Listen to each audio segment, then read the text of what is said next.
กองประชุมใหญ่ผู้แทนองค์คณะภาคกองบัญชาการป้องกันความสงบนครหลวงจันทร์และอัดลงด้วยผลสำเร็จซึ่งเลือกได้คณะภาคสุดใหม่จำนวน13สหาย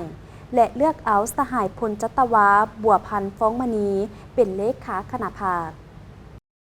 กองประชุมใหญ่ผู้แทนองค์คณะภาคครั้งที่6ของกองบัญชาการป้องกันความสงบนครหลวงจันทร์ได้อัดลงด้วยผลสำเร็จในวันที่17 เมษายนผ่านมาภายใต้การเป็นประธานของสหายพลจัตวาบัวพันธ์ฟ้องมณีเลขาคณะภาคหัวหน้ากองบัญชาการป้องกันความสงบนครหลวงจันทร์และให้เกียรติเข้าร่วมของสหายอัศพังทองศรีพันดรห้องเลขาคณะบริหารงานภาคเจ้าของนครหลวงจันทร์มีคณะภาคคณะบัญชาบรรดาผู้แทนสมบูรณ์171สหายเข้าร่วมในกล่องประชุมได้เป็นเอกสารหับฮ้องเอาบรรดาเนื้อในสำคัญคือได้หับฮ้องเอาห่างบทสำรวจการนำพารวมของคณะภาคสุดเก่า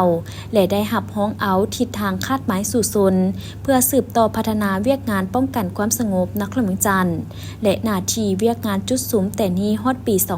2029ขององค์คณะภาคกองบัญชาการป้องกันความสงบนครหลวงจันทร์สมัยที่6และในโอกาสดังกล่าวบรรดาผู้แทนกองประชุมได้ใช้สิทธิประชาธิปไตยของตนปอนบัตรเลือกเอาคณะบริหารงานภาคกองบัญชาการป้องกันความสงบนครหลวงจันทร์สุดใหม่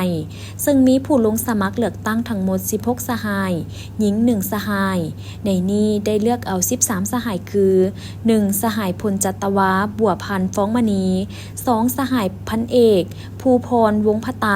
3สหายพันเอกจำปาแสงสุริยา4สหายพันเอกกงคณะลังสุก5สหายพันเอกเหรียญคำอ่อนดาวง6สหายพันเอกบุญสงดาลาแซน7สหายพันเอกเข็มพรน้ำวงศา8สหายพันโทสมเพชธรรมทอง9สหายพันโทสมวิไลไซสุวรรณ10สหายพันโทคำพรพรหมจันทร์11สหายพันโท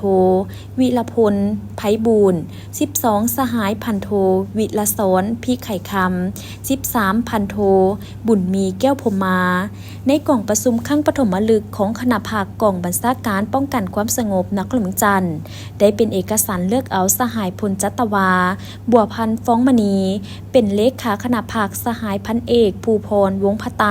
เป็นรองเลขาคณะภาคสหายพันเอกจำปาแสงสุริยาเป็นประธานกวดกาภาคพร้อมนี้ผู้แทนกองประชุมได้ปอนบัตรเลือกเอาผู้แทนสมบูรณ์ไปเข้าร่วมกองประชุมใหญ่ครั้งที่8ขององค์คณะภาคนครหลวงจันทร์จำนวน18สหาย